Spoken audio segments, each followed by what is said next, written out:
చెప్పాలనుకుంటున్నా. ఇదిగో ఇక్కడ మనం చూసినట్టయితే దీన్ని మనం డ్రిప్ అంటాము. ఇది వచ్చేసి మిక్చర్ ట్యాంకర్. ఇక్కడ వచ్చేసి ఇది చూసినట్టయితే దీన్ని ఫిల్టరేట్ అంటాము. ఇది ఇన్లెట్.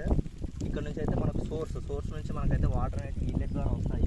ఈ ఇన్లెట్ నుంచి మనకైతే ఈ మిక్చర్ ట్యాంకర్ ఎప్పుడైతే మనం ఫర్టిలైజర్ మిక్స్ చేస్తామో అప్పుడు మాత్రం ఈ మిక్చర్ ట్యాంకర్ మనం యూజ్ చేస్తాము. అది లేదనుకుంటే డైరెక్ట్గా మనకు అవుట్లెట్ నుంచి ఈ ఫిల్టర్ ఉంటుంది. ఈ ఫిల్టర్ నుంచి అయితే మనకు ఇలా ఫీల్డ్లోకి అయితే మనకు వాటర్ అనేది వెళ్ళిపోతాయి డ్రిప్ ద్వారా.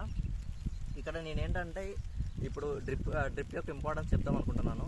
యాక్చువల్లీ ఈ డ్రిప్ యొక్క ఇంపార్టెన్స్ ఏంటంటే మనకు 90 నుంచి 95% ఆఫ్ వాటర్ అనేది మనం లాస్ అయితే కంట్రోల్ చేసుకోవచ్చు. అది మాత్రమే కాకుండా మట్టిలో ఉండే తేమ శాతాన్ని అయితే మనం మ్యాక్సిమం అయితే కాన్స్టెంట్గా మెయింటైన్ చేసుకోవచ్చు.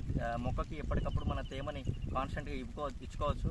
దాంతోపాటు ఇప్పుడు ఇక్కడ కనిపిస్తున్న ఈ ట్యాంకర్లో మనమైతే ఈ ఫర్టిలైజర్స్ని ఏవైనా కావచ్చు, ఫర్టిలైజర్స్ని డైరెక్ట్గా మిక్స్ చేసుకొని అప్లికేషన్ కాకుండా ఇందులో నుంచే మనం డ్రిప్ ద్వారా పంపించుకోవచ్చు. ఈ ఫర్టిలైజర్ అప్లికేషన్లో ఈ మిక్చర్ ట్యాంకర్లో అయితే మనం ఫర్టిలైజర్స్ అయితే డైరెక్ట్గా మిక్స్ చేస్తాము.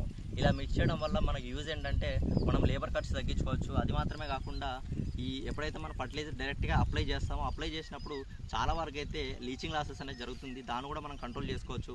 అది మాత్రమే కాకుండా ఇక్కడ ఎప్పుడైతే ఇలా అప్లై చేసుకుంటామో చాలా వరకు అయితే మన టైం సేవింగ్ అని కూడా జరుగుతుంది. దాంతోపాటు ఇంకొకటి ఏంటంటే వీడ్ కంట్రోల్. ఇక్కడ డ్రిప్ ఇరిగేషన్లో మ్యాక్సిమం వరకు మీరు చూసినట్టయితే వీడ్ కంట్రోల్ అనేది చేసుకోవచ్చు. ఎలా అంటే ఇక్కడ చూసినట్టయితే మనము ఇక్కడ వీడ్ కంట్రోల్ అని కూడా చేసుకోవచ్చు. ఇలా వీడ్ కంట్రోల్ ఏంటంటే ఇక్కడ డ్రిప్ ద్వారా మనకు డ్రాప్గా వాటర్ రావడం వల్ల మనకైతే చాలా వరకు అయితే వీడ్ అనేది మనం మేనేజ్మెంట్ చేసుకోవచ్చు. ఇక్కడ చాలామంది రైతులు ఏంటంటే డ్రిప్ ఇరిగేషన్ చేసుకోవడానికి చాలా వరకు ఖర్చు అవుతుందని చెప్పేసి చాలామంది అయితే ముందుకు రావడం లేదు.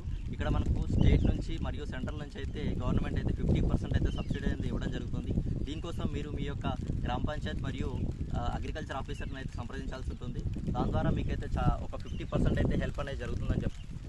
Thank you friends. మీకు ఈ వీడియో ఏమాత్రం ఇన్ఫర్మేటివ్గా అనిపించినా కూడా నా ఛానల్ అయితే సబ్స్క్రైబ్ చేయండి. ఈ వీడియోని అయితే లైక్ చేయండి.